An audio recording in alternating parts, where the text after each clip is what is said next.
오케이. 네, 부동산 공부 열심히 하고 계시죠? 자, 오늘은요, 짐 로저스 대전환의 시대. 이것도 뭐, 재테크 책이라고 하면 재테크 책이라고 할 수 있죠.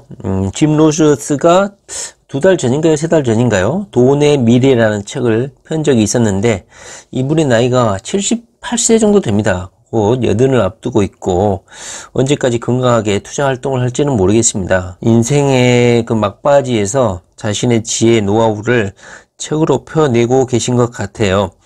돈의 미래라는 책 내용이 뭐였습니까? 지난 영상에 한번 올린 적이 있었는데 크게 뭐 감동적이거나 뭐 인상 깊은 내용은 없었던 것 같습니다. 영어를 또 한국어로 번역하다 보니까 약간 어색한 문장도 많았고요. 대전환의 시대라는 책을 이렇게 또 이렇게 펴냈는데 제가 또 읽어봤는데 그다지 크게 뭐 새로운 내용은 없었습니다. 그러나 어느 정도의 트렌드 변화 그리고 잡스러운 상식 이 정도는 뭐 공부를 해볼 수가 있었다. 그래서 한번 책을 읽고 나서 덮어버리면 머릿속에 남는 게 없기 때문에 다시 한번 복귀하는 차원에서 신속하게 한번 스킵을 한번 해볼 생각입니다. 자, 짐 로저스는요 현재 78세고요 잘 알다시피 월가가 인정한 세계 3대 투자자로 알려져 있습니다. 뭐 투자를 공부하시는 분들, 재테크를 공부하시는 분들은 뭐 짐 로저스 다 이름 들어보셨을 거고, 이분이 뭐 한국에 대해서 특별히 관심과 애정을 갖고 북한의 개방, 통일 여기에 관심 가지고 계신 분들이라는 건 잘 알고 계실 거예요.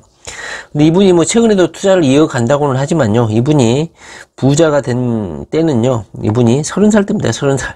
그러니까 지금으로부터 40년, 50년 전에 투자해서 번 돈으로 40년 동안 놀고 먹고 계신 분이죠. 그래서 최근에 투자 경향, 부동산 뭐 이런 거 투자에서 약간 좀 뒤처진 느낌도 저는 없지 않아 있습니다. 근데 이분이 이제 세계 여행을 다니면서 느낀 점을, 우리는 뭐 세계를 여행할 수 없잖아요. 뭐 4200%라는 경이적인 뭐 수익률을 달성하고 은퇴를 했다. 은퇴한 때가 언제냐? 1979년이야. 1980년. 그러니까 지금으로부터 40년 전에 은퇴하고 나서 계속 3대 투자자, 세계 3대 투자자 이 명성을 이어가고 있는 것 같아요.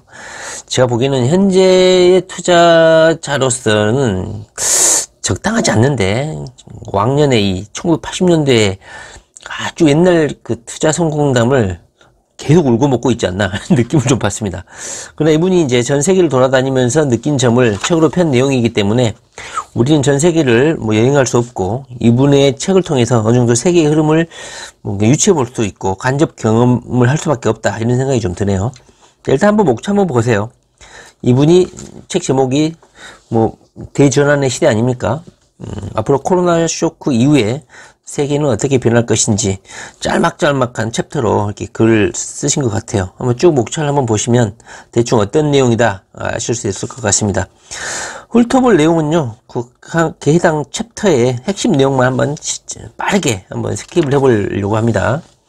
목차 한번 보세요. 이런 거 뭐 서평이라든가 유튜브에서 책 읽는 이유가 뭡니까? 핵심 내용만 알고 싶은 거잖아요. 한번 딱 목차를 보면 대충 이분이 어떤 주장을 하려고 하시는 건지 알 수가 있죠. 저도 이제 이 책을 읽으면서 역시 이제 거장의 오랜 투자 노하우, 전 세계를 여행하면서 느낀 현장 감각, 이것을 간접 경험할 수 있기 때문에 이런 책들은 돈 몇 푼 투자하고 얻을 수 있는 간접 경험이기 때문에 상당히 투자 대비 효율이 높다, 저는 이렇게 생각합니다. 결론적으로 말하면 이분은 상당히 일본에 대해서는 부정적으로 평가하고 있고, 미국에 대해서도 부정적으로 평가하고 있고, 중국에 대해서 거의 환장할 정도로 중국을 호평하고 있다, 이렇게 요약을 좀 할 수 있을 것 같습니다. 자, 신속하게 한번 읽어볼게요. 목차 보셨죠? 목차 한번 보세요. 이 제목이, 이 목차가 그냥 주제라고 보면 될 것 같습니다. 이 목차가 거의 주제다, 말하고 싶은 내용 전부 다, 이렇게 제가 읽고 나니까 이 목차가 곧 핵심 지문이다, 이런 생각이 들더라고요. 쭉 한번 보세요. 목차. 이 목차에 따라서 핵심 내용만 몇 가지만 건드려 볼게요. 자, 목차가 있고, 자, 코로나 쇼크로 내 인생 최악의 불황에 빠지는 세계가 닥칠 것이다 하면서 코로나 쇼크 이유를 아주 부정적으로 보고 계십니다, 이분은. 자, 인생의 폭락 징조가 이미 시작되었다 하면서 뭐 3대 거장 이런 소리 하니까 뭐 귀담아 들을 수밖에 없겠죠. 코로나 이후에는 폭락이 이어질 것이다, 이렇게 예언을 하고 계십니다. 근데 뭐 우리는 코로나가 진정이 되면 뭐 폭발 소비가 일어날 것이고 진정이 되고 다시 경제가 회복될 것이다, 이렇게 보고 있는데 이분은 정반대로 보고 있어요. 폭락이 시작될 것이다. 오히려 이렇게 평가하고 있는 것 같습니다. 제 눈에 띈 것은 바로 이거였는데요. 2019년 GDP 대비 채무 비율이 세계 최악인 랭킹을 1위부터 20위까지 이렇게 표로 나타냈는데, 저는 일본이 1등이라는 거에 대해서 상당히 놀랐습니다. 거기 베네수엘라, 수단, 에리트레아, 그리스, 레바논, 그리스는 부도난 알고 계시죠? 레바논, 이탈리아, 싱가포르, 우리가 알고 있는 선진국들이 끼어 있다는 거, 그리고 미국이 13위라는 거, 깜짝 놀라죠. 그렇기 때문에 이분은 채무가 많은 나라를 상당히 부정적으로 평가하고 계시고, 일본에 대해서도 계속 악평을 하고 일본을 좋게 보지 않는 이유도 이런 채무가 상당히 높은 나라이기 때문이 아닌가 하는 생각이 들어요. 글을 읽어보시면. 자, 그 다음에 미국과 일본의 GDP 대비 채무 비율, 미국과 일본이 상당히 높다는 걸 알 수 있습니다. 특히 일본이 채무가 상당히 높기 때문에 일본의 미래에 대해서 상당히 부정적으로 평가하고 계신다. 그런 내용이고요. 자, 백신의 등장으로 시장이 과열돼도 결국은 경기 회복은 잠깐이고 다시 폭락하게 될 것이다. 세계 경제는 위기 닥칠 것이다. 이런 내용이 들어있습니다. 다시 말하면 코로나 이후는 세계 불황이 지속될 것이다. 이렇게 예측을 하고 계세요. 우리는 경제가 회복이 될 거라고 생각하는데 이분은 상당히 부정적으로 보고 계신다. 시장이 더블딥이 올지 모른다. 이렇게 예측을 하고 있습니다. 더블딥은 뒤에서 한번 볼게요. 이런 내용이죠. 더블딥은 경기 침체 뒤에 일시적으로 경기가 회복된 듯 하지만 결국은 다시 침체되는 이중 침체를 더블딥이라고 합니다. 다시 말하면 현재 코로나가 백신 현재 맞고 있죠. 경제가 회복이 될 것이다. 우리는 희망적으로 예측을 하는데 이분은 물론 잠깐 경기가 회복될 것처럼 보이지만 결국은 다시 침체될 것이다. 더블딥 상황에 처할 것이다. 이렇게 평가를 하고 있는 것 같습니다. 자, 그 다음에 코로나처럼 유행하는 MMT 이론은 세계를 파탄으로 이끈다. 다시 말하면 코로나 이후로 전 국가, 각 나라에서 돈을 많이 풀고 있죠. 그 돈 푼 것 때문에 결국은 세계가 파탄에 빠질 것이다. 이렇게 분석을 하고 계십니다. 쭉 한번 읽어보시면 MMT 이론. MMT 이론은 뭡니까? 모던 머니 시어리, 현대 화폐 이론이라. 다시 말하면 독자적인 화폐를 발행하고 있는 정부가 결코 파산하지 않는다는 이론인데, 그래서 돈을 많이 풀고 있는데 결국은 이것이 채무를 많이 증폭시키고 이 채무 때문에 각국은 위기에 처하게 될 것이다. 위기는 세계에 급속한 변화를 초래한다. 위기에 처할 것이다. 이런 거예요. 자, 코로나 이후에 대도시는 쇠퇴할까? 쇠퇴하지는 않는다. 이렇게 결론을 내고 있고, 코로나 쇼크로 바뀐 나의 포트폴리오 하면서 자신의 포트폴리오에 대해서 잠깐 설명을 하고 있습니다. 이분은 주식 투자자입니다. 그리고 일본을 제외한 아시아 국가의 부동산은 이미 버블이다. 이렇게 평가를 하고 있습니다. 일본의 부동산 가격은 낮다고 평가를 하고 있고, 한국을 비롯해서 대부분의 아시아 국가는 버블이다. 부동산 버블이다. 이렇게 평가를 하고 계십니다. 그 다음에 채무 투자와 상품 투자, 실은 어느 쪽 리스크가 더 클까? 채무 투자가 더 위험이 크다. 이렇게 보고 있는 것 같습니다. 코로나 쇼크인 가운데 채권은 확실히 버블이다. 전혀 값이 싸지 않다. 만약 채권 버블이 터지면 지금껏 가장 심한 버블이 붕괴되고 수많은 사람들이 엄청난 손해를 볼 것이다 하면서 채권은 현재는 버블 상태고, 그다음에 상품 시장은 실물 투자는 리스크가 덜하다. 이렇게 보고 계신 것 같아요. 과열 장세 때는 어떻게 행동해야 할까? 자, 지금과 같은 과열 장세 때 한 가지 좋은 투자가 있다면 콜 옵션을 매도하게 하면 된다. 이렇게 자신의 의견을 밝히고 있습니다. 값이 비싼 콜 옵션을 매도하면 대개는 돈을 벌게 된다. 포스트 코로나의 패권을 쥘 나라는 여기다. 결론적으로 말하면 중국이다. 중국 찬양론자입니다. 이분은 과거에 여러 번 패권을 진 나라는 중국밖에 없다. 하면서 중국을 아주 호평을 하고 있습니다. 닫히는 세계 안에서 무역 전쟁이 격화되었다. 현재 트럼프 때부터 해서 전 세계는 약간은 폐쇄 경제, 무역을 어느 정도 관세를 높여가지고 보수적인 그런 무역 정책을 펴고 있죠. 그러나 이분 생각은 이런 폐쇄적인 경제를 구가하게 되면 그 나라는 침체를 하게 된다. 이렇게 평가를 하고 계신 것 같아요. 시진핑 정권, 특히 중국도 현재는 코로나 이후에 세국 정책을 펴고 있는 게 아닌가 하면서 우려를 하고 있어요. 그러면서 역사적으로 세국을 선택한 나라는 모두 침체를 경험하게 된다. 하지만 그것이 얼마나 바보 같은 선택이었는지 알고 있는 사람은 흔치 않다. 또 국민의 이런 애국심이라든가 감정을 이용해가지고 정치적으로 이런 세국 정책을 펴는 나라도 있다. 이렇게 평가를 했고, 현재 전 세계적으로 이렇게 폐쇄적인 세국 정책을 펴는 것에 대해서 우려를 표하고 계십니다. 자, 홍콩은 중국의 일부인 편이 좋은가? 물음표 있죠. 자신의 생각은 좋다. 차라리 홍콩은 중국의 일부인 것이 좋다. 이렇게 평가를 하고 있습니다. 자, 20년 뒤를 생각한다면 미국 달러보다 위안화를 나는 선택할 것이다 하면서 또 중국 마니아를 또 이렇게 중국을 사랑하는 자신의 의견을 또 표현을 했죠. 어떻게 또 말을 했냐면, 자, 보십시오. 만약 현 시점에서 나의 전 재산을 미국 달러나 위안화 중 하나로 변화하라고 한다면 현재는 미국 달러를 선택할 수밖에 없다. 위안화는 현재는 자유통화, 기축통화가 아니기 때문이다. 그러나 가령 어느 쪽 통화를 20년 동안 자유롭게 교환할 수 없다는 동일한 조건이라면 나는 위안화를 선택할 것이다. 그만큼 중국의 미래, 중국의 화폐에 대해서 우호적인 평가를 하고 있습니다.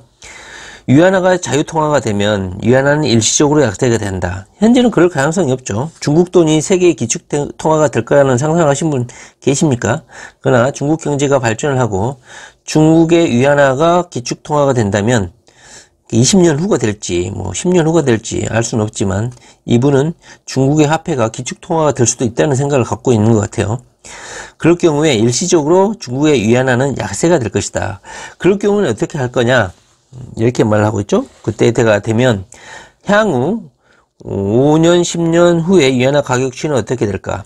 위안화가 다른 통화로 변화할 수 있게 되면 최초로 중국에서 자금을 내보내고 싶어하는 사람들이 많은 매도를 볼 수 있을 것이다. 즉 위안화는 약세 장세가 될 것이다.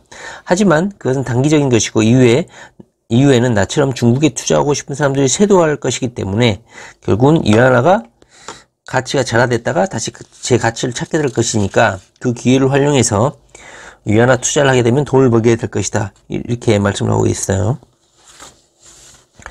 자, 10년에서 15년 뒤에 미중 전쟁은 피할 수 없다. 미중 전쟁이 격화되면 두 나라가 전쟁을 할 수도 있다. 이렇게 평가를 하고 있습니다. 중국에 대한 미국의 최근 발언을 들으면 귀를 의심할 정도로 심한 내용이다. 하지만 중국 측 반응은 현재 의외로 냉정한데 이런 미중 전쟁, 무역 전쟁이 과속화되다 보면 두 나라가 실질적으로 대포를 쏘고 총을 쏘는 그런 실제 전쟁에 치달을 수도 있다. 이렇게 분석을 하고 있는 것 같습니다. 예를 들면 이라크 전쟁도 말도 안 되는 대량 살상 무기 때문에 허위였죠, 허위. 부유와 같은 허위, 거짓 이유로 공격을 개시했는데 그것처럼 미국이 중국을 상대로 해서 말도 안 되는 이유를 들어서 전쟁을 할 수도 있다. 이렇게 예측을 하고 있습니다. 흑인 차별에 대한 분노는 경기 침체의 증거이기도 하다. 현재 인종차별이 심하죠. 아시아계인을 향한 현재 흑인들의 테러도 많은데 이런 인종차별, 흑인차별 이런 것들이 현재 미국 사회에 논란이 되고 있는 것은 미국 경기가 많이 침체되어 있기 때문이다. 코로나 때문에 많이 침체되어 있다. 이런 반증을 나타낸다. 이렇게 분석을 하고 있습니다. 자, 미국 대통령 선거 다음에는 주의할 필요가 있다. 왜? 대부분 침체되기 때문이다. 여기 보면요. 트럼프라면 이것을 침체를 늦추는 키잡이가 될 수 있겠지만 바이든 정권의 속성을 볼 때는 1, 2년 안에 약세장이 찾아올 가능성이 높다. 이렇게 평가를 하고 계시네요. 자, 미국 달러는 기축통화의 지위를 계속 유지할 수 있을까? 현재 달러가 전 세계 통화잖아요. 전 세계 통화였는데 이것이 계속 그 지위를 유지할 수 있을까? 나는 미국의 정치나 장래에 대해서 무척 비관적이다. 비관적인 것도 아니고 그냥 무척 비관적이야. 아까 말씀드렸듯이 일본에 대해서도 매우 비관적이야. 중국에 대해서는 매우 긍정적이야. 이렇게 자신의 미국에 대해서 부정적으로 보는데도 불구하고 미국이 세계 시장의 최대의 채권국이다. 현재로서는. 그래서 만약에 전쟁이 나거나 경제 위기가 터지면 사람들은 안정적인 통화를 갖길 원하겠죠. 그렇기 때문에 당분간은 달러를 사게 되겠죠. 나도 사겠다 이런 뜻이에요. 잘못된 통화를 가지고 있으면 많은 자산을 잃을 가능성이 있기 때문에 지금 당장은 나도 달러를 팔아치울 생각은 없다. 기축 통화로서의 지위는 유지는 하게 된다. 그러나 20년 뒤까지 미국 달러가 기축 통화의 지위를 가질지는 나는 장담하지 않는다. 생각하지 않는다. 미국 달러의 지위에 대해서 상당히 부정적으로 보고 있습니다. 이분이 3대 투자자라고 하니까, 그냥 이거 헛소리, 저는 헛소리라고 생각되거든요. 수익에 따를 지위가 없어질까요? 그런데 뭐 20년 뒤라고 하니까, 그냥 자기가 되든 말든 한번 던져놓고 보는 듯한 그런 예측을 하고 있습니다. 그러면서 기축통화의 지위를 중국의 위안화가 차지할 것이다. 이렇게 전망하고 계세요. 만약 전쟁이 일어나면 예금은 봉쇄가 된다. 그렇기 때문에 전쟁이 일어나는 국가에 돈을 넣어놓으면 안 된다. 뭐 당연한 내용이죠. 이 보시면 만약 전쟁이 일어나면 자산은 봉쇄가 되죠. 안전통화로 넣어둬야 한다. 봉쇄가 될 가능성이 있는 나라의 통화는 보유해서는 안 된다. 왜냐? 돈을 찾을 수가 없기 때문에. 결론적으로 전쟁이 발발했을 때 예금이 봉쇄될 것 같은 나라에서는 자금을 두고 싶지 않다. 전쟁 중에는 자산 가치가 많이 내려간다. 따라서 이걸 피해라. 지금 현재 우리가 뭐 재테크 공부를 하고 있지만 이분의 시각은 전 세계적이라는 걸 알 수 있죠. 우리는 부동산이라는 대한민국 한국 부동산만 시야를 두고 있는데 이분은 뭐 전쟁, 뭐 코로나, 뭐 중국, 미국, 일본 전 세계를 상대로 해서 현재 이 책 내용이 쓰여 있는 걸 알 수가 있죠. 자, 지금이야말로 자산을 회로 분산해야 한다 하면서 여기 보시면 수십 년 뒤에는 뭐 전쟁이 일어날 수도 있고 어떤 혼란이 일어날 수도 있다고 보고 있는 것 같습니다. 그러므로 국외로 자산을 분산하는 것을 꼭 구원하고 싶다. 일본에 사는 사람은 다른 나라, 미국에 사는 사람은 또 다른 나라, 이렇게 분쟁이 없는 곳, 안전한 곳으로 자기의 자산을 분산해 놔야 된다. 이것을 권하고 있습니다. 2021년에 도쿄올림픽은 개최해야 할까? 이분은 반대를 하고 있는 것 같습니다. 쭉 한번 보시면요. 결론적으로 도쿄는 2021년으로 연기된 올림픽을 개최해야 한다고 생각하고 있지만 개최한다고 해도 영향력은 국가에 끼치는 경제 효용성은 단기적으로밖에 전망할 수 없다. 과거의 예를 봐도 올림픽이 중장기적으로는 개최국에게 긍정적인 변화를 초래하지 않았다. 오히려 부정적이었다. 그러니까 올림픽 개최국 됐다고 해서 좋아할 일은 아니다. 자, 워런 버핏은 왜 일본의 상사 주식을 샀을까? 정답은 싸니까. 이렇게 됐습니다. 자, 워런 버핏은 내가 보기에는 일본에 대한 엑스포저, 가격 변동 리스크가 상당히 노출되어 있기 때문에 투자를 했다. 이렇게 평가를 하고 있는데 무슨 말인지는 모르겠습니다. 우리가 워런 버핏 투자까지 공부를 해야 되는지는 모르겠지만, 자, 미움받고 있는 러시아를 내가 좋아하게 된 이유, 거기에 대해서 예전에 자기가 1966년도에 다녀왔던 러시아 이야기, 소련에 대한 이야기를 하면서 점점점 러시아가 변하더라. 어떻게? 개방국가로. 러시아인은 적극적으로 비즈니스를 하고 싶어 한다. 이는 옛날에 비하면 큰 차이다. 옛날에는 외국과 이런 개방 정책에 대해서 상당히 부정적이었는데 현재의 러시아는 상당히 개방적이고 비즈니스, 다른 나라 국가들이 러시아에 투자해 주기를 원한다. 이렇게 자신이 1960년대와 현재의 러시아는 많이 달라졌다.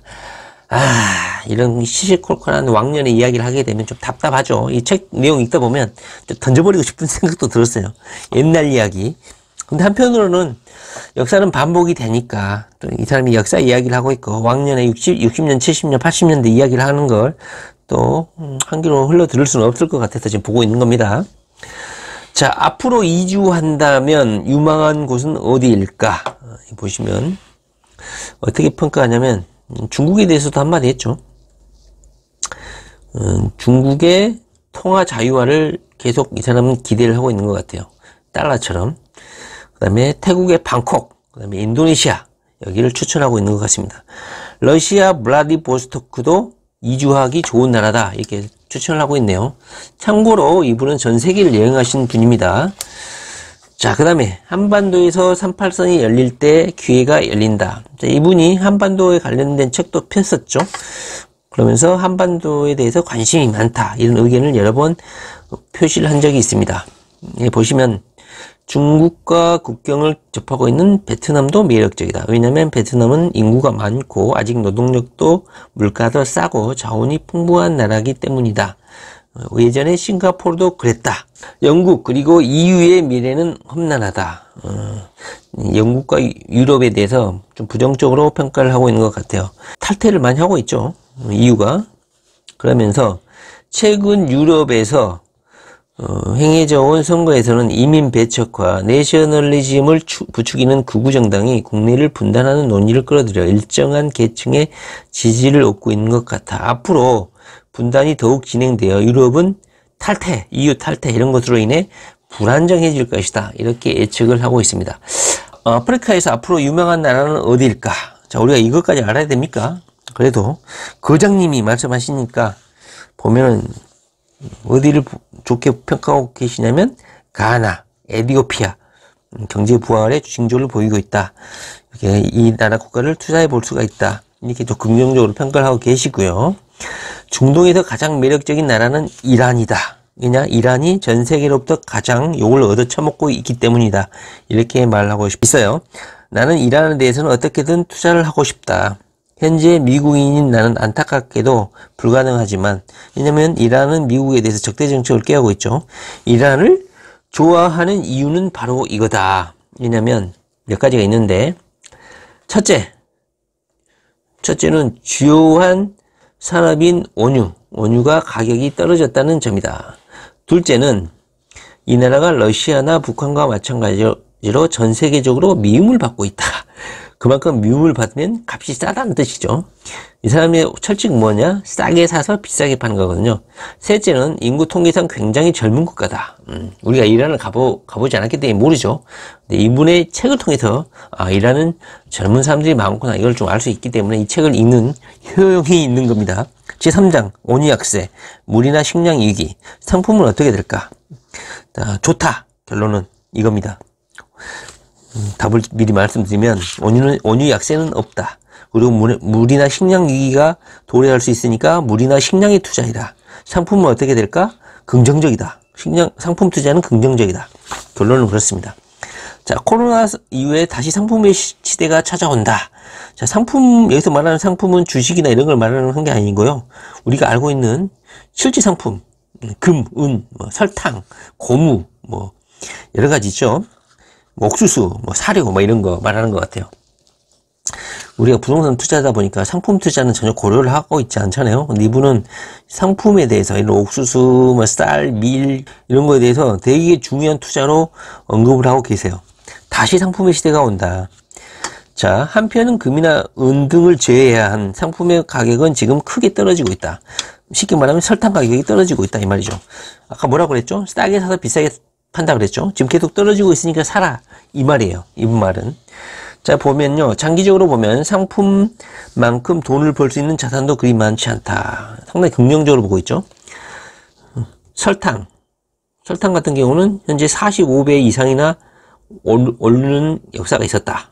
이렇게 폭등할 수 있기 때문에 이런 거에 투자해라. 이런 거 책을 읽어보니까 알지. 어떻게 알겠습니까? 보면 설탕, 옥수수, 석유, 금, 은 이런 걸 상품이라고 하는 것 같아요. 그 다음에 금과 은은 버블일까? 아니다. 앞으로 사도 괜찮을까? 그렇다. 여기 보면 나는 의심하지 않는다. 금과 은 중에서 선택한다면 나는 은을 선택할 것이다. 양쪽도 보유하고 있지만 금에 비해 은이 상대적으로 더 싸기 때문에 은을 더 많이 보유하려고 노력한다. 내가 부모로서 아이들에게 보유하고 있는 금과 은을 자산으로 물려주고 싶다. 만약에 버블로 매각했을 경우에는 다시 금과 은의 가격이 떨어지면 다시 나는 살 것이다. 사실은 팔고 싶지 않지만 투자자는 팔아야 돈이 되니까 우선 이익을 내지 않으면 안 되기 때문에 어쩔 수 없이 팔 경우는 있을 것이다. 그러나 다시 사고 싶다. 금과 은을 다시 사고 싶다. 자, 금과 은은 장기적으로 보면 더욱 상승하게 된다. 아셨죠? 금과 은. 여기 보면 금과 은에 대해서는 그다지 알지 못해도 봄을 들어둔다는 감각으로 얼마간 사두는 자세가 좋다. 금과 은은 사는 게 좋다. 이렇게 말을 하고 있네요. 실제적으로 자기 집에 금과 은으로 된 그릇부터 해서 금과 은, 금괴, 금덩어리, 금으로 만든 식기 이런 것을 자기 집에 보관하고 있다고 합니다. 자, 원유 가격이 다시 마이너스가 되는 일은 있을까? 이분은 없다고 말을 하고 있어요. 지금 현재 주유소에 가보면 쉘 갔을 때 그럴 수도 있고 어떤 이유인지는 모르겠지만 석유 가격이 상당히 낮은 적이 있었죠. 물론 지금 현재는 다시 석유 가격이 올라 있었지만 그분은 왜 그러냐면 이렇게 말을 하고 있어요. 이 마이너스가 되게 되면 이 석유를 생산하는 국가들이 파산이 되기 때문에 원유 가격이 떨어질 수가 없다. 이렇게 평가를 하고 있어요. 여기 보시면 원유의 산출량은 프래킹, 수압 파쇄법이라고 되어 있죠. 매년 원유의 산출량이 떨어지고 있다. 이 수압 파쇄법, 그러니까 석유를 발굴하는 거, 셰일가스도 포함되어 있는 것 같아요. 프래킹 기법은 기적이라고 할 수 있으나 버블이 되어버렸다. 프래킹이라는 말 하는 것만으로 돈을 받고 채굴을 할 수 있었다. 그러나 어딘가에서 빌린 돈을 갚지 않으면 안 된다. 프래킹 버블이 터지고 몇몇 회사가 파산했다. 다시 말하면 이 셰일가스라든가 원유가 이 프래킹 기법을 통해서 한때 많이 석유가 채굴이 됐는데 이 업체들이 대부분 돈을 빌려서 했기 때문에 결국은 이 채무를 상환하지 못해서 파산하는 기업들이 많이 속출하면서 원유의 산출량이 계속 줄어들 수밖에 없다. 이렇게 평가를 하고 있습니다. 참 이해가 되지는 않는데요. 따라서 원유 가격이 떨어지면 탈탄소의 움직임은 늦어질지도 모른다. 태양광이 원유보다 비싸면 공장을 탈탄소할 이유가 없어진다. 원유 가격이 올라가면 당연히 탈탄소 경향이 강해질 것이다. 이 말은 뭔 말입니까? 원유 가격이 떨어지면 굳이 태양광이나 이런 풍력 발전 이런 거 할 필요가 없겠죠. 이런 당연한 걸 썼는데 이분 생각은 원유 가격은 떨어지지 않는다. 이렇게 평가를 하고 있습니다. 태양광 이런 것이 유망하다. 이런 식으로도 해석이 될 수 있는 부분이죠. 원유 가격이 계속 높은 가격이면 태양광이라든가 풍력 이런 무공해 에너지원들이 계속 전망이 밝다. 이렇게 해석할 수 있는 것이죠. 자, 기후변동으로 농업이나 어업은 변해간다. 어떻게? 유망하고 긍정적이고 돈이 좀 되는 사업으로 변한다. 이렇게 보고 있습니다. 여기 보시면요. 농작물이라는 상품에 나는 투자해야 한다고 본다. 앞으로 기후변동이 악화되고, 악화입니다, 악화. 그 확증은 없지만, 악화될 것이라고 생각한다면, 식량위기가 도래할 수도 있다. 그러므로 쌀이나 밀, 옥수수 등을 사두어야 된다. 우리 개인이 어떻게 사둡니까? 쌀이나 밀. 결국은 옥수수나 쌀, 밀 등을 거래하는 선물이 있죠. 선물지수라든가 이런 투자 상품이 있어요. 거기에 투자하라는 뜻입니다. 우리가 옥수수를 사가지고 창고에 저장하라는 뜻이 아니에요. 자, 중국인은 대량 소비로 대체육의 기회는 있을까? 대답은 S. 왜냐하면 중국인들의 생활 수준이 높아지다 보면 고기를 많이 먹게 되죠. 그런데 중국인의 이런 엄청난 인구의 식욕을 충당할 수 있는 고기는 부족하다. 그렇기 때문에 대체육 시장이 등장했는데 이 대체육은 먹을만하다. 자기는 먹지 않았지만 시험삼아 한번 먹어봤는데 맛도 있었고 그다음에 칼로리도 낮고 그렇기 때문에 이 대체육 시장도 유망하다. 나는 앞으로 농업이 침체되거나 기후 변동이 이렇게 악화가 된다면 이 대체육 시장도 투자하기에는 좋은 시장이 될 수 있다. 이렇게 긍정적으로 평가를 하고 있는 것 같습니다.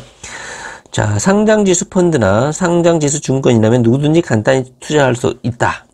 아까 말했듯이 석유, 옥수수, 설탕 이런 거는 선물 투자인데 우리가 직접적으로 투자할 수는 없죠. 그러니까 내가 바로 짐 로저스 자기 자신이 현재 운영하고 있는 로저스 국제상품 인덱스, 로저스 국제상품 인덱스 농업 펀드인 것 같아요. 이걸 투자해봐라. 그럼 내가 대신 투자해 줄 것이다.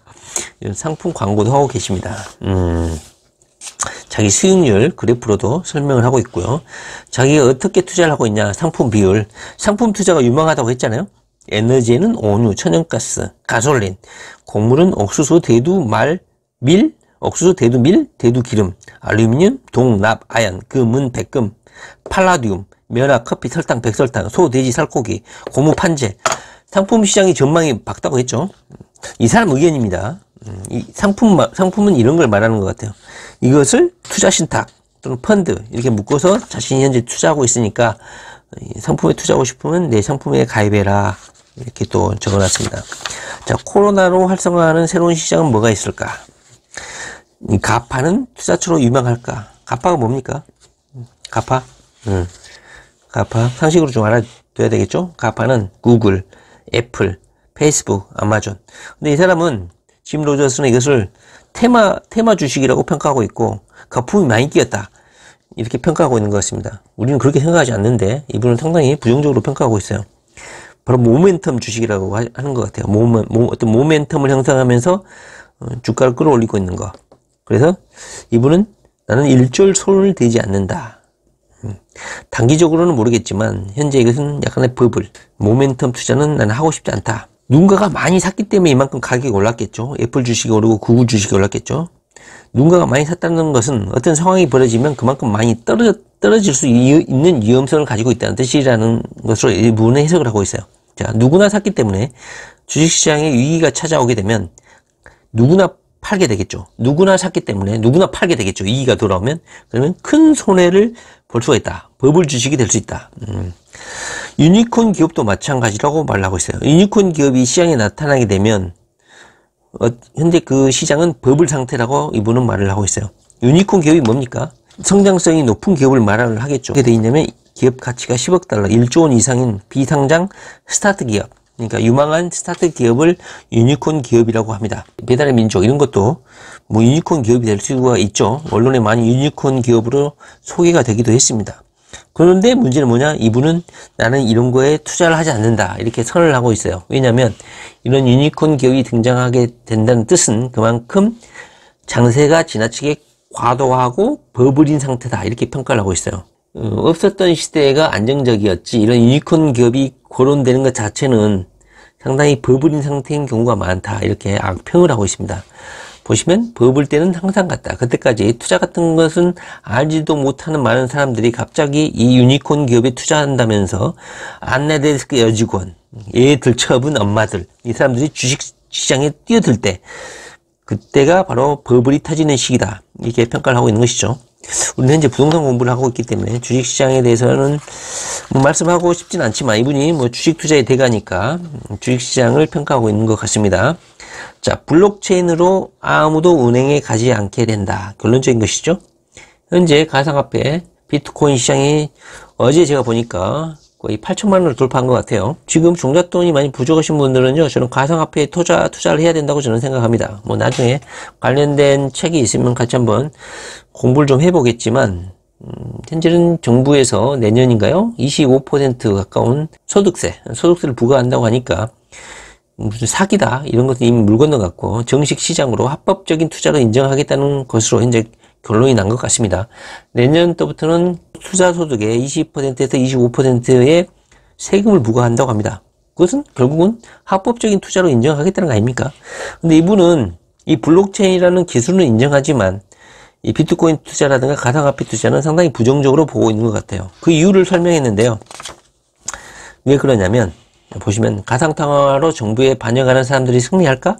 가상통화로? 결국은 아니오가 정답이다. 왜냐? 국가가 정부는 절대로 자신들의 통제 밖에 있는 이 가상화폐 참가자들을 용납할 수 없다는 게 이분의 주장입니다. 즉 우리는 정부보다 머리가 좋다. 그리고 아무리 자신을 하고 있다가 하더라도 정부는 총과 법률을 갖고 있기 때문에 이들을 통제할 수 있다. 역사를 보더라도 대부분의 경우는 정부가 화폐를 독점하고 있고 정부는 화폐를 통제할 수 없는 상황을 방치하지 않는다. 그렇기 때문에 이런 가상화폐가 현재 비합법적으로 또는 정부의 관리 밖에 있지만 결국에는 정부는 이 가상화폐 시장을 통제하게 될 것이다. 이렇게 보고 있어요. 즉 가상화폐도 마찬가지다. 화폐로서의 가치가 인식되고 성공하기 시작하면 각국 정부가 모든 가상화폐를 독점할 것이다. 따라서 가상화폐를 매매하고 있지만 현재는 급등하고 있지만 결국은 버블의 징조이고 결국은 정부에 의해서 이 가상화폐 시장은 장악이 될 것이다. 이렇게 보고 있는 것 같아요. 지금 투자들 많이 하고 계신데 어떻게 될지 상당히 걱정됩니다. 언젠가 오를 거라고 계속 갖고 있어도 가상화폐는 곧 정부에 의해 독점되고 말 것이다. 자, 국가의 지원금이나 기본소득은 마이너스 기록이 된다.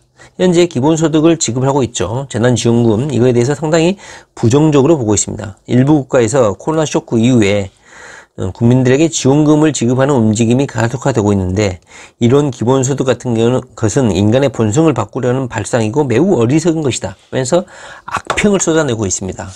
기본소득은 경쟁을 저하시킨다. 경쟁이 없으면 자본주의는 발전하지 않는다. 이렇게 보고 있어요. 자본주의보다 좋은 시스템은 발견되지 않았다 하면서 국민기본소득 같은 거, 재난기본소득, 재난지원금 이런 거 아주 안 좋게 평가를 하고 있습니다. 자, 일본은 증세를 해도 빚이 줄지 않는다 하면서 일본은 현재 빚이 너무 많아서 미래를 장담할 수 없다. 이렇게 또 악평을 하고 있습니다. 자, 코로나로 빈사 상태가 된 관광업에 기회는 있을까? 기회는 있다. 이렇게 또 말을 하고 있습니다.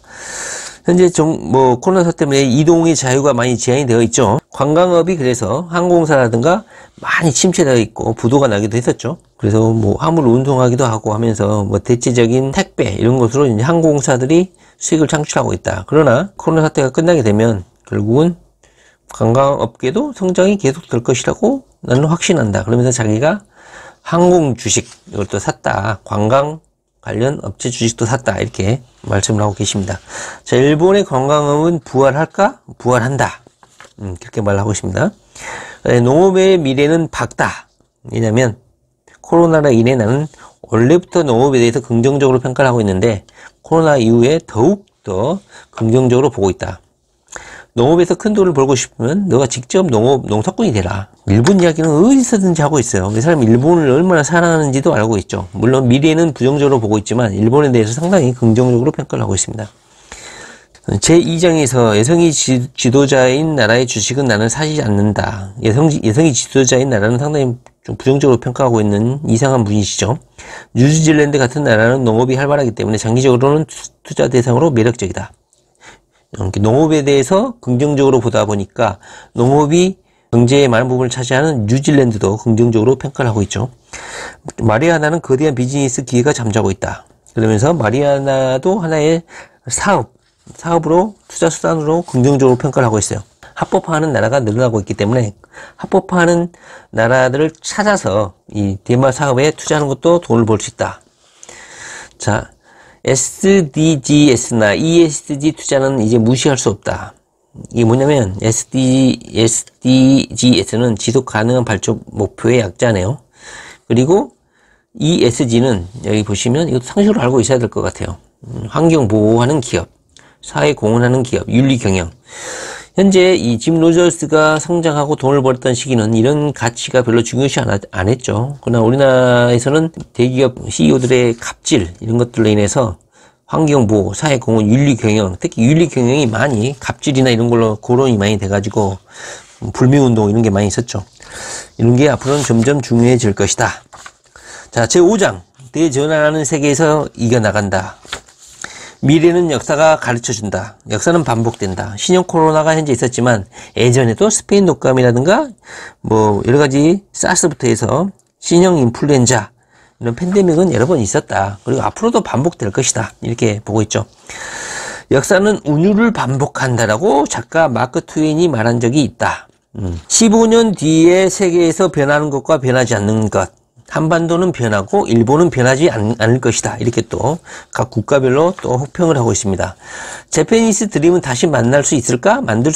없다. 이렇게 결론을 내고 있습니다. 자, 일본이 힘써야 되는 것은 무엇보다도 먼저 출산율을 높여야 된다 하면서 일본을 더 걱정하고 있고요. 일본은 그러면 어떻게 해야 되냐? 일본은 답이 무척 간단한데 이민, 비자, 외국인 고용, 무역 제한에 대한 법률을 모두 철폐해가지고 좀 개방 정책을 펴야 된다. 일본은 외국인에 대해서 모든 절차를 간소화해가지고 외국인들이 입국할 수 있도록 개방해야 된다. 싱가포르 체제를 본다야 된다. 즉 좋은 기술력을 갖고 있는 인력들을 많이 받아들여야 된다. 이렇게 말을 하고 있죠. 다시 말하면 일본형 이민 정책은 싱가포르에서 현재 받아들이고 있는 이민 정책을 받아들일 필요가 있다. 이렇게 일본이 살아남는 방법에 대해서 또 충고를 하고 있습니다. 즉 일본이 적극적인 이민 정책을 취할 경우 유료평이 아니라 무턱대고 받아들이는 게 아니라 싱가포르와 같이 우수한 인력들 출신 대학 수준을 결정해서 우수한 인력만 받아들인다든가 이런 식으로 해서 일본이 이민 정책을 수월하게 제도를 개혁해야 되고 출산율을 높여야 된다. 이렇게 일본인도 충고를 하고 계시네요. 제가 이런 것까지 공부해야 될지는 모르겠지만 세계적인 트렌드 대전환의 시대에 대해서 우리 3대 투자자 짐 로저스님이 언급하시니까 귀담아 들어야겠죠. 자, 일본이 인구 감소의 경향이 변하지 않는 나 머지않아 많은 사람들이 일본에 대해서 부동산 투자마저 기피하게 될 것이다. 인구가 줄으니까 당연히 부동산 가격도 폭락하겠죠. 나도 자산의 선호를 차치하고서라도 앞으로 일본의 부동산에 대해서는 투자하고 싶지 않다. 왜냐하면 일본의 미래가 없기 때문에 이민 정책에 대해서 너무 까다롭고 출산율도 매우 낮기 때문에 일본은 계속 침체할 것이다. 이렇게 평가를 하고 있습니다. 자, 해외로 나가지 않으면 자국에 대해서 잘 모른다. 그러니까 여러분들도 해외로 많이 나가시라. 자국밖에 모르면 자국을 객관적으로 볼 수가 없다. 코로나가 수습이 되면 자유롭게 여행할 수 있게 되면 특히 젊은 사람들에게는 오래 살아서 익숙한 장소를 떠나서 낯선 지역으로 많이 좀 돌아다녀라. 그리고 철학을 배우면 사물의 본질이 보인다. 하면서 투자가로서 성공하고 싶다면 철학, 역사 공부 많이 해라. 왜? 역사는 반복이 되고 운율을 갖고 있으니까. 운율을 띄고 반복이 되니까. 자, 그 다음에 금융 리터러시가 낮은 것은 일본인만이 아니다. 자, 일본에 대해서 또 평을 하고 있죠. 일본인 사람들은 경제, 금융 지식이 상당히 떨어진다. 이렇게 또 평가를 하고 있습니다. 자, 보면 주식이나 기업에 대해 잘 알지 못하면 여러분들도 충분히 조사해야 되고, 만약에 정확히 모르면 투자하지 말아라. 이렇게 또 투자 마인드를 제시를 하고 있습니다. 자, 어떤 기업이나 개별 주식에 투자할지를 배우기 위해서는 여러 달이 걸리는 긴 과정이 필요하고, 기업의 결산, 숫자, 업태에 대해서 완벽하게 이해하고 있지 않다면 절대로 투자해서는 안 된다. 자, 그 다음에 S&P 500에 적립식 투자를 해도 돈을 벌 수 없는 시대가 되었다. 특히 S&P 500은 안정적인 투자로 알려져 있는데, 이분은 또 인덱스 펀드 투자도 안심할 수 없다. 이렇게 또 말하고 있습니다. 자, 투자 대상을 좁히는 것은 간단하지 않고 뭘 하는지 모른다면 투자는 그만두는 편이 낫다. 즉, 인덱스 펀드, 이 적립식 투자, S&P 500 투자도 자신이 이걸 분석할지를 모르고 어떤 것에 투자하는지 정확히 모른다면 투자하지 말아라. 하고 싶은 말은 뭐냐면, 모르면 투자하지 말아라. 이런 말인 것 같아요. 자, 뜬금없이 또 MBA는 돈 낭비다. MBA가 뭡니까? 경영학 석사학의 전문가 취득 과정인가 보죠. MBA는 돈 낭비다. 앞선 저자에서도 돈의 미래에서도 MBA는 돈 낭비다. 이 내용을 썼었죠. 2달 만에 쓴 책이기 때문에 똑같은 내용이 또 반복되고 있습니다. MBA는 시간과 돈 낭비다. 그런데도 왜 MBA를 추천하냐? 이미 MBA를 나온 사람들이 나만 당할 수 없다. 이런 것 때문에 추천을 하고 있다. 여기 써있죠. 나만 당할 수 없다. MBA를 취득하는 것이 낫다는 의견은 계속될 것이다. 왜냐? 그들은 이미 자신이 MBA 취득에 보낸 시간이 낭비였다는 사실을 인정하고 싶지 않기 때문이다. 단지 그 이유만으로 방대한 시간과 돈을 낭비해서는 안 된다. 만약 MBA를 그렇게도 나는 권하고 싶지 않지만 MBA를 취득하고 싶다면 농업, 대개 농업을 강조하고 있죠. 광산, 바이오테크놀로지, 블록체인 정도는 그나마 낫다. 그 이외에는 MBA 돈 낭비, 시간 낭비다. 자, 아이가 갈 대학은 아이가 살고 있는 곳으로부터 최대한 멀리 떨어진 곳으로 보내라. 여행을 하고 많은 여러 나라를 경험해라. 이런 뜻인 것 같아요. 나도 그렇게 했다. 이렇게 뭐 자기 이야기를 좀 하고 있고요. 그래서 나는 고향에서 멀리 떨어진 곳이야말로 최고의 교육이라는 사실을 깨달았다. 고향에서 멀리 떨어진 곳으로 가라. 그것이 최고의 교육이다. 자신의 딸도 있는데 나도 이 딸을 최대한 집에서 먼 곳으로 보내고 싶다 하면서 대학은 어디를 가든 상관없지만 어쨌든 집에서 먼 곳으로 가야 된다. 자, 자유야말로 그 무엇과도 바꿀 수 없는 자산이다. 자기 딸 이야기 하고 있어요. 그 다음에 아이가 14살이 되면 일을 시켜서 어떤 경제 교육을 해라. 이런 거고요. 결국은 자기 딸이 일찌감치 이 사람은 중국어의 중요성을 알아서 중국어를 어렸을 때부터 시켰다고 해요. 그래서 이 자신의 딸이 중국어 과외를 해가지고 돈을 벌었다. 이런 자기 딸 자랑. 여기 보시면 여기 나와 있죠. 14살 된 장녀가 일자리를 찾았어. 라고 말했을 때 틀림없이 햄버거 가게, 맥도날드에서 아르바이트 할 것 정도로만 생각을 했는데 중국어 가정교사라는 비교적 고수입인 일자리를 찾았다는 것에 대해서 자신은 깜짝 놀랐다. 자기 딸 자랑하고 있죠. 중국어를 배우고 싶다. 이걸 계속 강조를 하고 있는 것 같아요. 자, 아이가 38살 될 때까지 나는 내가 벌어놓은 자산을 넘겨주지 않을 것이다. 그리고 기부 같은 거 하지 말아라. 기부에 대해서도 상당히 나쁘게 평가하고 있어요. 이분은 기부를 하고 싶으면 어떤 단체라든가 어떤 정부에다가 직접 돈 두지 말고 나는 그것을 맹렬히 반대한다. 왜냐하면 그 돈을 주게 되면 정부라든가 그 단체가 내가 기부한 용도 이외로 전용을 하거나 목적 이외로 사용해 버린다는 거예요. 그들은 돈을 쓰는 방법을 모르기 때문에 사회 공헌도 모두 아닌 그냥 또랑에다 돈을 버리는 그런 일을 하더라. 내가 해보니까. 따라서 기부를 하고 싶으면 유망한 대학생, 그 학생에게 직접적으로 장학금을 주라. 그러니까 어떤 조직이나 정부에 주지 말아라. 근데 우리 가끔씩 보면은 평생 포장마차 해가지고 돈 벌어가지고 카이스트에 다 기부한다든가 서울대학교에 기부를 하는 그런 사람들 많죠. 그럼 서울대학교가 제대로 돈을 쓸까요? 카이스트가 제대로 돈 쓸까요? 이 사람 믿지 않는 약간 좀 탐욕심 있는 사람일 수도 있고, 많이 당해서도 그럴 수도 있고, 조직이나 정부를 믿지 않는 것 같아요, 이분은. 자, 아시아의 교육은 유럽이나 미국보다 훌륭할까? S라고 이 사람 생각하고 있는 것 같아요. 중국이라든가 상당히 긍정적으로 보고 있다. 솔직히 미국 교육은 질이 나쁘다. 모국어인 영어마저도 제대로 가르쳐주지 않는다. 반면에 자기가 싱가포르에 현재 있는데 중국어 가정교사를 붙였대. 중국어를 한번 배워보려고. 근데 숙제를 상당히 많이 내줬다. 이 숙제 많이 내주고 공부를 많이 시키는 게 꼭 좋은 것만은 아니지만 자신은 긍정적으로 평가하고 싶다. 이게 쓰고 있습니다.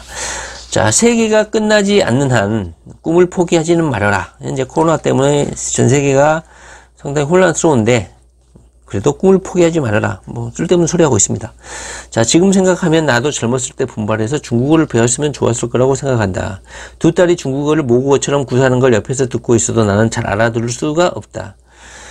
이 사람은 중국에 대해서 아까 말씀드렸던 것처럼 상당히 긍정적으로 평가를 하고 있다. 예전에 중국 생각하면 공산주의 국가로 부정적인 시각을 갖고 있었지만 나는 그 후로 중국을 여러 번 갔는데 그때마다 중국의 변화하는 모습을 직접 점점 진화해가는 중국이라는 거대한 용을 직접 목격했기 때문에 나는 중국에 그때 당시에 머물러 있지 않았던 것을 매우 후회한다. 내가 여행에서 미국으로 돌아와 중국의 굉장함에 대해서 이 인터뷰를 받고 여기저기 이야기를 했을 때 나는 미친놈이라는 소리를 들었다. 그러나 내 예측은 맞았고 현재 중국에 대해서 호평을 거듭거듭 하고 있습니다. 쭉쭉쭉 하면서 끝을 맺고 있습니다. 여행이든 뭐든 좋다. 자신이 하고 싶은 것을 찾아서 그것을 하라. 주위에서 비웃음을 받아도 좋다. 비웃음을 당할수록 인생에서는 성공을 거둘 수 있을 것이다. 이 책의 제목은 대전환의 시대인데 뭐 쓸데없는 개인 이야기도 많고 약간 두리뭉실한 이야기도 많고 제가 보기에는 그다지 큰 영향가 있는 내용은 없었지만 결국은 세계는 많이 변하고 있고 제가 기억에 남는 것은 일본은 부정적, 중국은 긍정적, 중국어를 배워야겠다 뭐 이 정도. 그다음에 여행이라든가 철학, 역사 공부 열심히 해야 되겠다 뭐 이 정도 교훈을 좀 얻었습니다. 그리고 확신이 드는 것에 투자를 해라. 그 다음에 모른다면 투자하지 말아라.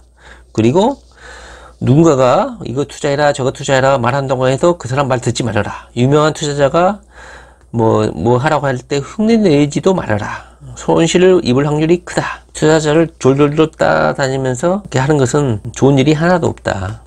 짐 로저스도 자기한테 뭐 투자하면 좋겠냐고 많이 물어본다고 해요. 그런데 잘 말하지도 않거니와 자기가 책임지는 것도 싫어서 말을 안 한다고 합니다. 자, 성공하는 투자자는 보통 아무것도 하지 않는, 기다리는 것, 관조하는 것, 관망하는 것, 이것도 투자자로서의 좋은 필요한 태도라고 말을 하고 있습니다.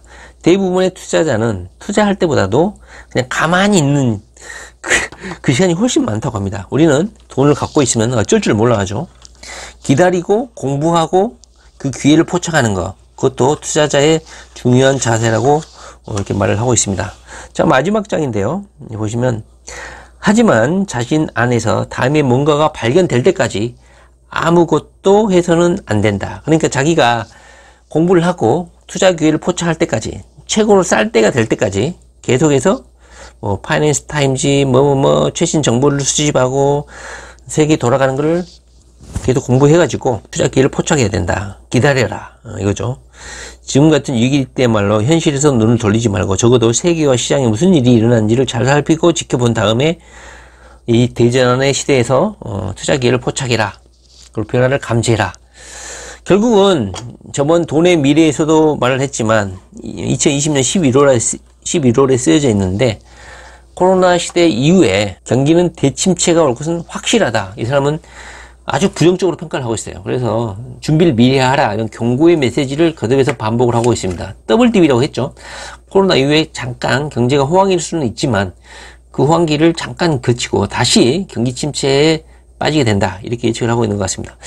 이분이 뭐 긴 통찰력으로 말을 한 것이니까 어느 정도 맞을 수도 있겠지만요. 약간 구시대 인물이다 보니까 시대의 흐름을 잘 포착하지도 못하는 느낌을 저는 받기도 했습니다. 근데 미치야 본전이죠. 뭐 대폭락, 대공황이 온다고 거듭 말을 하고 있지만 공황이 안 오면 우리한테 다행인 것이고 공황이 오면 내가 맞췄다 이렇게 말할 뿐이신 것 같아요. 말하실 것 같아요. 자, 오늘은요 대전환의 시대, 바로 짐 로저스의 책에 대해서 한번 간단히 스킵을 해봤습니다. 별 내용이 없었죠. 그다지 중요한 내용도 없었고 대충 어떤 식으로 전 세계가 흘러갈 것이다, 그 정도만 감만 잡으시면 될 것 같다, 이런 생각이 듭니다.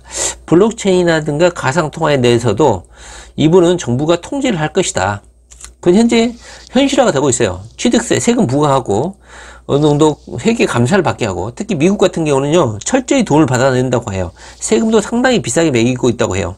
사고 파는 거에 대해서 이분의 예측이 어느 정도 맞지 않나 하는 생각이 좀 들기도 하네요. 근데 현재 비트코인 시장은 거의 폭발 직전이죠. 폭발하고 있죠. 뭐 1억 돌파한다, 뭐 앨런 머스크의 전기자동차를 비트코인으로 결제하게끔 한다, 현재 이런 이야기가 오고 나서 실물 자산화하고 있는 것 같습니다.